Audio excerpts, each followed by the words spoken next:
Mabuhay. Ako si Dr. Renato Bagani. Ngayon, tatalakayin natin ang isang napakahalagang paksa mula sa ihi, sinyales ng mahinang kidney, at paano ito ire-restore gamit ang prutas. Kagalang-galang na mga kababayan, naalala niyo pa ba kung kailan huli ninyong tiningnan ng mabuti ang inyong ihi? Marami siguro sa inyo ang magtataka, bakit ko naman papansinin ang ihi? Ngunit isang napakaliit na senyales sa inyong inidoro tuwing umaga ay maaaring ang unang hiyaw ng tulong mula sa inyong bato, kidney, ang pinakatahimik na organ sa ating katawan. Maraming kababayan ang nakakatuklas ng kidney failure kung kailan huli na ang lahat at pagkatapos ay sasabihin ng may panghihinayang, sana nalaman ko ng mas maaga. Ang pagkabuo ng bula sa ihi, lalo na ang maliliit na bula na bumubuo ng makapal na layer, ay maaaring senyales na ang inyong bato ay nasisira. Kung babalewalain ito, maaaring hindi natin namamalayan na itinutulak natin ang ating kidney sa isang estado ng pagkasira na hindi na mababawi at hahantong sa lifetime dialysis. Ngunit huwag kayong mag-alala ng sobra. Ang magandang balita ay binigyan tayo ng kalikasan ng isang napakapamilyar na tagapagligtas. Sa video na ito, ibabahagi ko ng detalyado ang tungkol sa senyales ng bula sa ihi at lalo na ang isang uri ng prutas, kasama ang ilang gintong gawi na makakatulong sa pag-restore ng mahinang kidney nang hindi inaasahan. Panoorin hanggang sa huli upang protektahan ang inyong bato at huwag na kailanman magsisi at sabihing sana pala, ang bula sa ihi ay maagang babala ng mahinang kidney. Mahal kong mga kababayan, hindi laging masama ang pagkakaroon ng bula sa ihi. Kung minsan ay malakas ang pag-ihi o kulang sa tubig ang katawan at lumitaw ang ilang malalaking bula na mabilis nawawala sa loob ng 1-2 minuto, normal lang iyon. Ngunit kung mapansin ninyo ang makakapal na maliliit na bula na parang bula ng serbesa na matagal mawala, mahigit 10 minuto, at umuulit ng maraming beses, kailangan ninyong maging mapagbantay. Ito ay maaaring senyales ng paghingi ng tulong mula sa inyong kidney.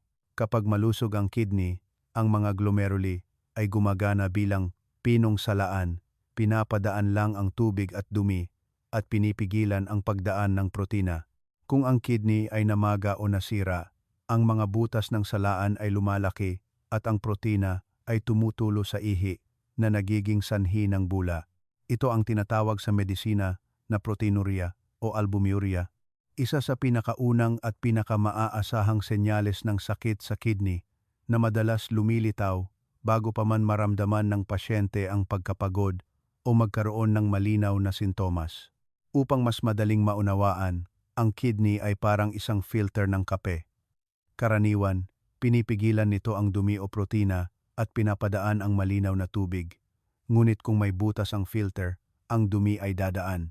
Ganoon din sa sirang kidney, ang protina ay nawawala at nagiging sanhi ng abnormal na bula sa ihi.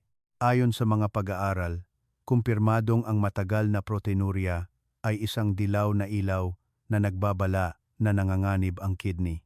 Kaya, kung mapansin ninyo ang maliliit na bula sa ihi na nananatili sa loob ng 3 magkakasunod na araw, dapat kayong kumonsulta kaagad sa doktor para sa urinalysis.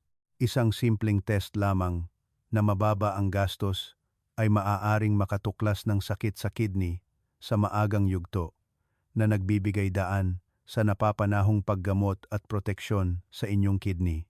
4 na tahimik na yugto ng kidney failure. Ang kidney ay tinatawag na tahimik na organ dahil ito ay nagtatrabaho ng husto 24/4 nang halos hindi nagrereklamo. Kapag humihina ang kidney, normal pa rin ang pakiramdam ng katawan sa loob ng mahabang panahon hanggang sa lumala ang sakit. Ngunit ang pagiging tahimik ay hindi nangangahulugang walang senyales. Ang kidney ay tahimik pa ring nagpapadala ng babala kung handa lang tayong makinig. Matapos ang maagang senyales ng bula ng protina sa ihi, ang sakit ay magpapatuloy sa 4 na yugto. Yugto 1, ang nakalimutang bula. Ito ang mapanganib na yugto dahil halos walang sintomas. Maliban sa maliliit na bula sa ihi, bahagya pa lang humihina ang paggana ng kidney filter. Normal pa rin ang pagkain, pagtulog, walang pagkapagod, at walang pamamaga. Dahil dito, karamihan ay binabalewala ito. Yugto 2, pamamaga ng paa. Ang kidney function ay nasa 45% hanggang 59% na lang. Hindi na maayos na nare-regulate ng kidney ang tubig at asin, na nagiging sanhi ng pamamaga ng katawan. Madalas itong makita sa bukong-bukong, likod ng paa mabakas, kapag tinanggal ang sapatos o medyas, o pamamaga ng talukap ng mata paggising. Marami ang nag-iisip na ito ay dahil sa puyat o katandaan, ngunit sa katunayan, humihingi ng tulong ang kidney. Kung ito ay sinamahan ng bulas sa ihi, ito ay isang malinaw na senyales na kailangan ng maagang konsultasyon. Yugto 3, hirap sa paghinga. Ang kidney function ay bumaba na sa 30% hanggang 44% lang. Hindi na sapat ang produksyon ng hormone ng kidney para makagawa ng red blood cells na nagdudulot ng anemia.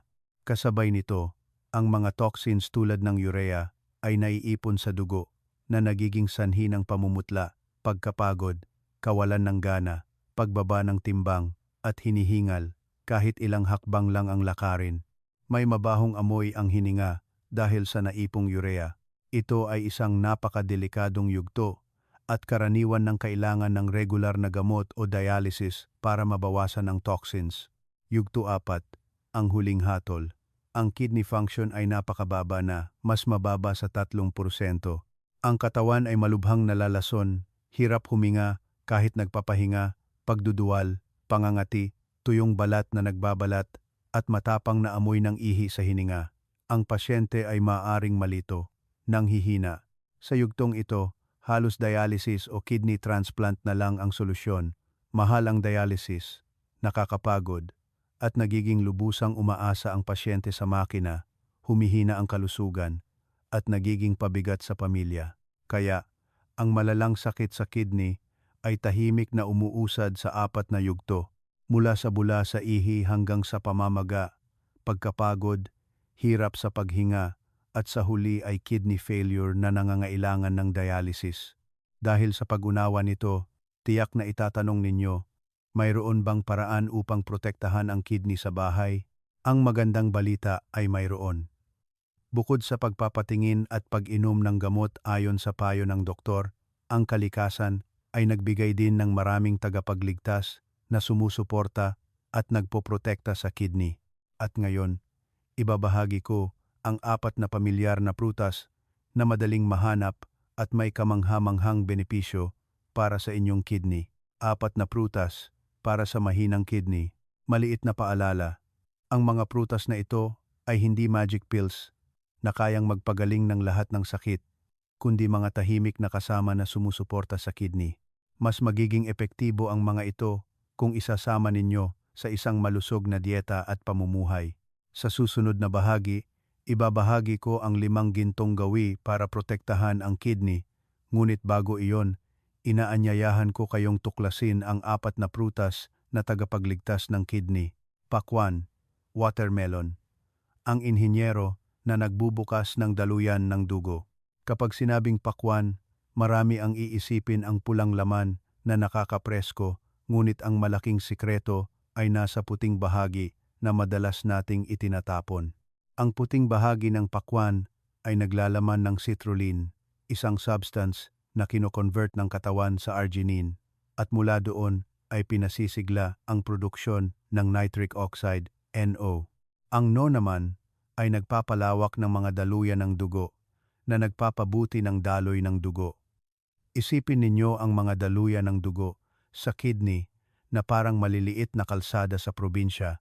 Kung malinis ang daan, madaling makadaan ang sasakyan dugo na mayaman sa oxygen at nutrients, at mas mababawasan ang pasanin ng kidney at mas mahusay ang paglilinis ng dugo. Isang comprehensive review noong 2022 sa British Journal of Nutrition ang nagkumpirma na ang L-citrulline supplementation ay nagpapataas ng kakayahan ng mga daluyan ng dugo na lumawak at binabawasan ang tigas ng arteries. Kaya, kapag kumakain ng pakwan, huwag agad itapon ang puting bahagi. I-blend ang pulang laman at puting bahagi para gawing smoothie. Hindi lang nakakapagpa-refresh ang isang basong pakwan smoothie, kundi tahimik din itong nagpapalawak ng maliliit na daluyan ng dugo upang pakainin ang kidney. Mansanas, apple, ang manggagawa na naglilinis ng toxins. Ang kasabihang "an apple a day keeps the doctor away" ay talagang totoo para sa kidney. Ang mansanas ay lalong kapaki-pakinabang dahil sa pectin, isang uri ng soluble fiber na marami sa balat nito.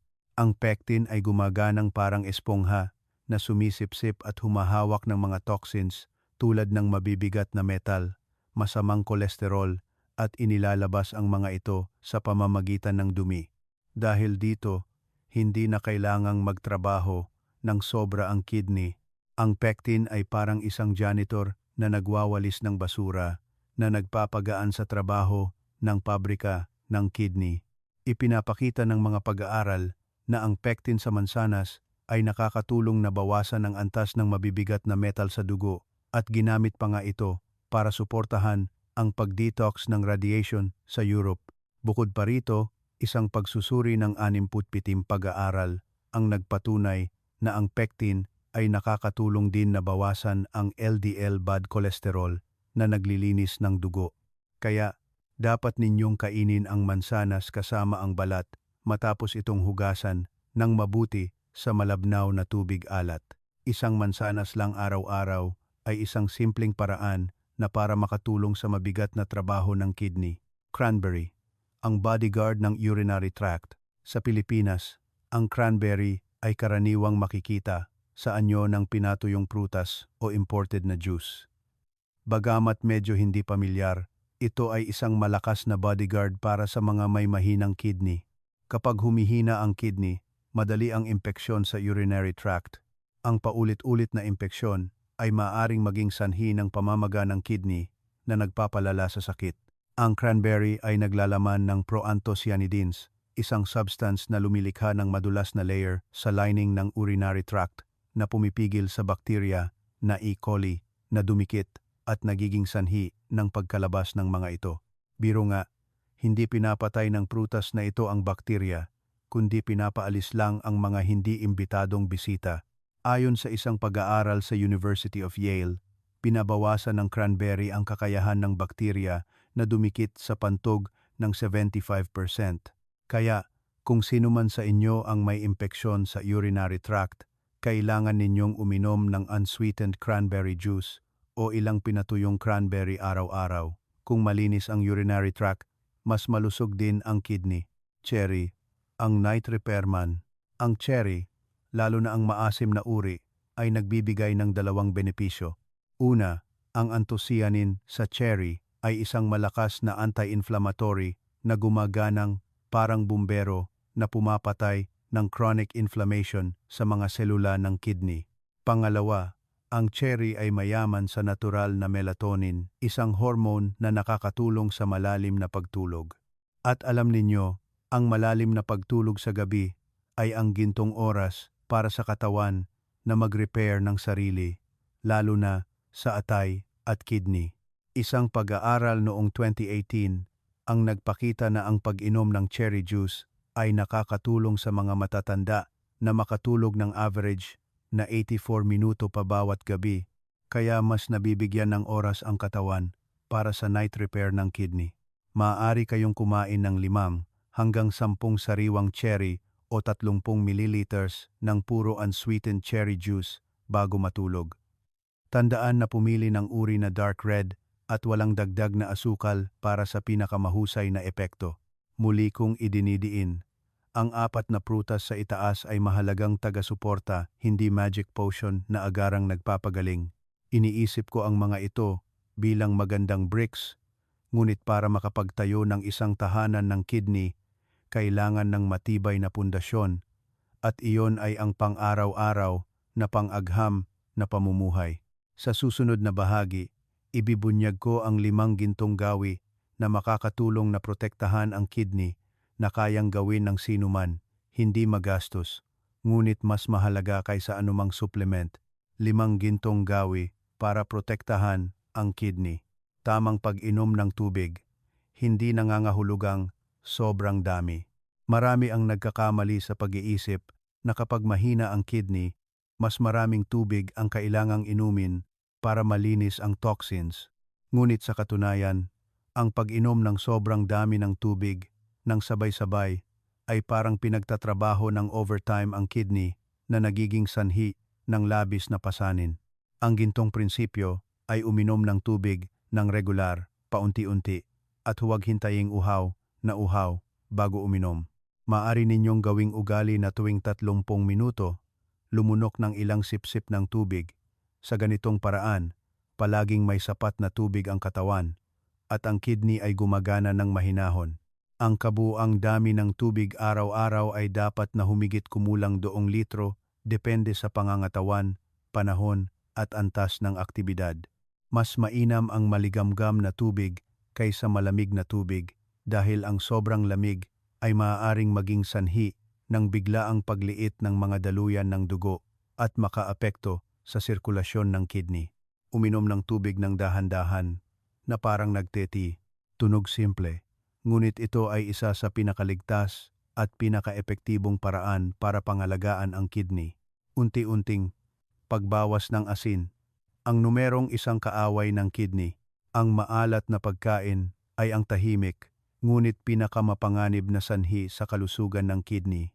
Ang sobrang asin sa mahabang panahon ay magpapataas ng presyon ng dugo na nagiging sanhi ng dagdag na pasanin sa kidney at unti-unting humihina.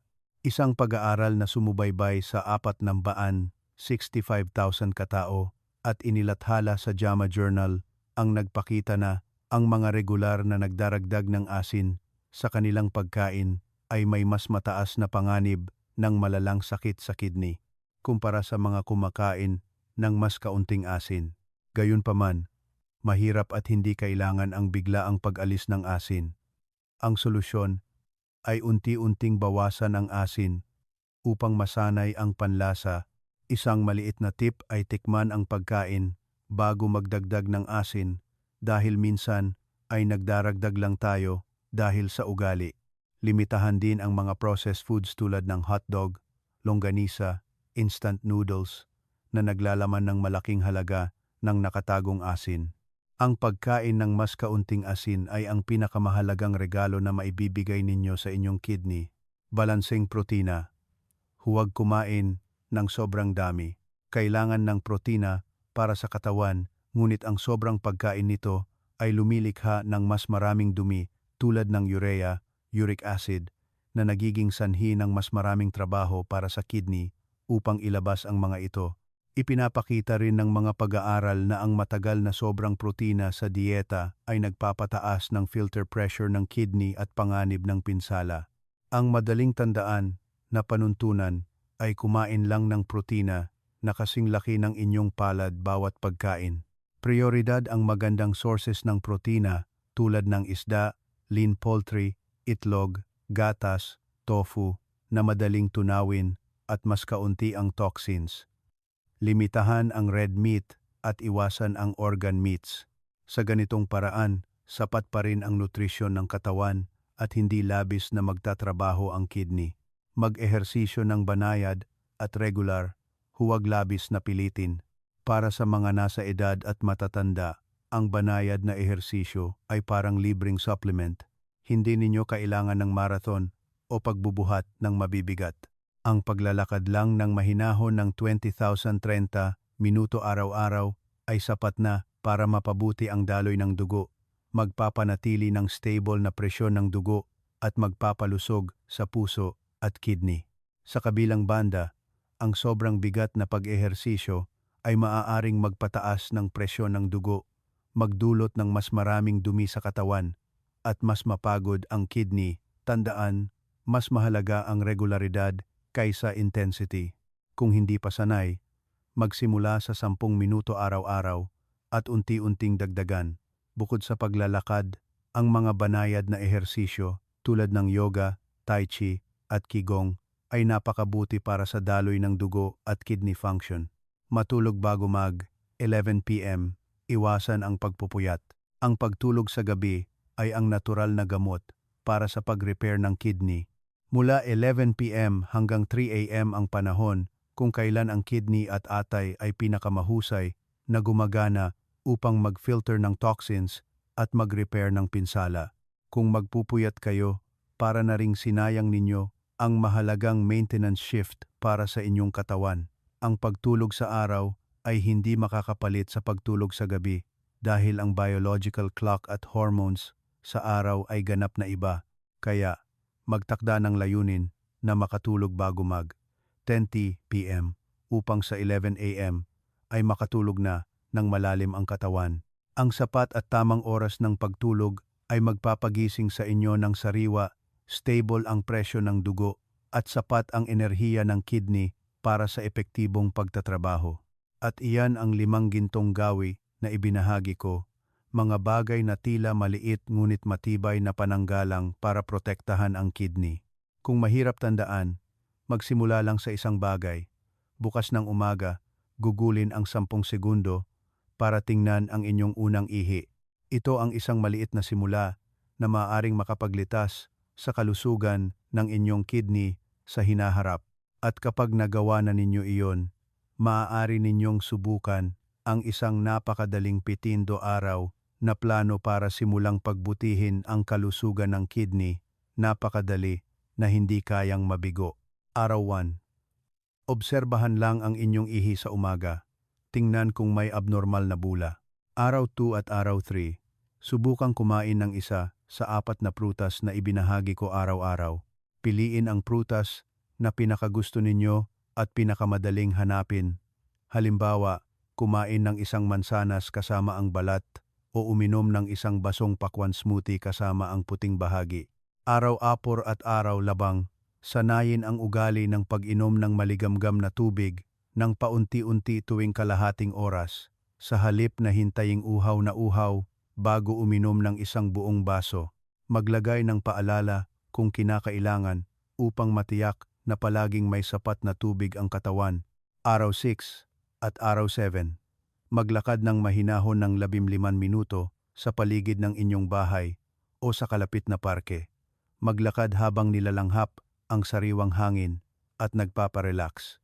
At ganyan lang mga kababayan, hindi kailangang gawin ang lahat ng sabay-sabay. Gawing maliliit na pagbabago ang mga ito na isinasama sa inyong pang-araw-araw na schedule upang unti-unti itong maging natural na bahagi ng inyong buhay. Ang kalusugan ay ang pinakamahalagang kayamanan, lalo na sa pagtanda. Ang mabuting kalusugan ay hindi lang kaligayahan para sa sarili, kundi ang pinakamalaking regalo para sa mga anak at apo. Ang isang malusog na katawan ay hindi kailanman magiging pabigat. Sa halip, magiging matibay kayong suporta para sa buong pamilya. Umaasa ako na ang mga taos-pusong pagbabahagi na ito ay makakatulong sa inyo sa paglalakbay ng pangangalaga sa inyong mahalagang kidney. Kung mayroon kayong anumang katanungan o karanasan na gustong ibahagi, huwag mag-atubiling mag-iwan ng komento sa ibaba.